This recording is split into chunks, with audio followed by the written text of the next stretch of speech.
Hey everybody out there, Chris here, and welcome back to another comic book review. And guys, this is a book I wasn't even planning on reading, but I decided to give it a shot because it is a first issue, and that is Captain America and the Mighty Avengers, issue number 1. Sam, aka the Falcon, is now Captain America, and he's putting a team of Avengers together. However, this book does take place on the heels of Axis, especially after the recent issue. But don't worry, if you, like myself, are not reading Axis, right when you open the book, the very first page, I love how I was going to say page and explain in the same word. The very first page explains what's going on, and it involves magic to try to stop Doctor Strange, not Doctor Strange, to stop Onslaught, Red Skull, Doctor Strange, Scarlet Witch, and Doctor Doom. Ended up doing something with magic, and the magic had kind of a fallout where it altered the personalities of all the superheroes on the island. So yeah, that's what we're getting with this book. So it opens up with Falcon being the new Captain America and the people's reaction to it, and then it goes to the Falcon, and he is now in the new mindset after the fallout, like I said, on Genosha with the Red Skull.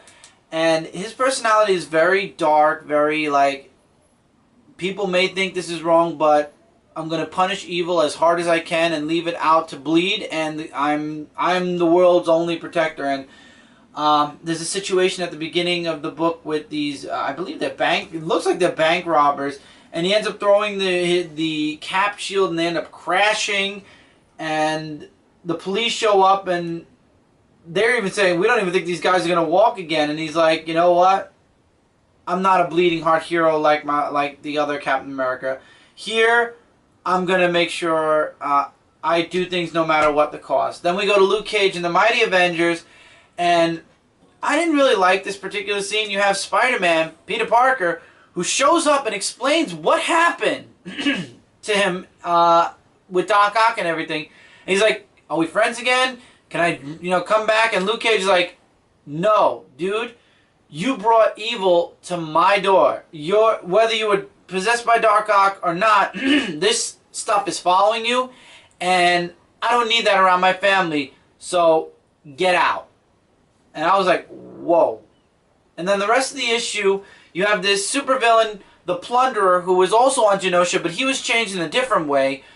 He's doing the whole Robin Hood, stealing from the rich to feed the poor, or in his case, the orphans. Falcon shows up with his attitude, basically beats the crap out of the henchman, and leaves the Plunderer basically laying there. One of his henchmen got shot accidentally, and the chill went down my spine when Falcon, or Cap, because he's Cap now, he said, you might want to get these perps some medical attention, but do the world a favor and resist that urge. I was like, wow. And now him and Tony Stark are putting together another Avengers team, a specific Avengers team, to take out the Bleeding Heart Avenger team. Who are the Bleeding Heart Avenger team? Well, it's in the title. And this is very dark, definitely a very dark turn. And obviously, this is, like I said, coming out of Axis. I'm sure this is only going to be for the first story arc, and things will kind of get back to a norm, so to speak, with the Falcon as Cap. All in all, I would give this a 3.5 out of 5 stars. The book was semi-interesting, but again, I'm not really interested in Falcon Cap, and right now, with all the stuff going on with Avengers, out of all the Avenger books, if I was to start reading the other 2 titles again, which is the new and the regular Avenger titles, this definitely would be the lower tier of the books. First of all, I'm not reading Axis, so the fallout or stuff that's going on connected to Axis, it kind of takes you away from the book a little bit. It pulled me away from the book. But it wasn't the case in another book that was connected to Axis, but we'll get to that book, and I'll get to that book in the next review. But with this book, it's characters that I really don't care about. The only character I really care about in this book, obviously, is Luke Cage, and his personality is a little bit dark for his own good. And something's going on with Luke Cage in this issue. Definitely read it to find that out. I say to everybody, give this issue a shot. If you enjoy what you read, if you like the characters in the book, you'll like this book. If you don't, or you find yourself uninterested, or you're not reading Axis and you have no interest in what's going on with Axis or the fallout of it, you might not like it. Me, I'll come back and try issue number 2, but I'm not super excited, or I'm not really...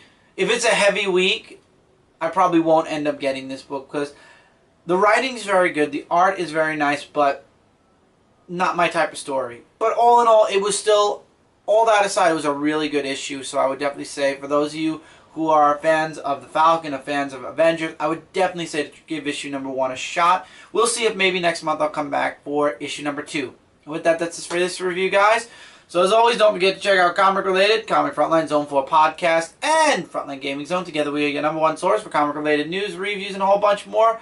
Don't forget to check out my channel this Friday. The Epic Rewind Live begins. It's going to be awesome. And yeah, so until then, guys, take care, keep reading, keep collecting, and I'll see you guys in the next review.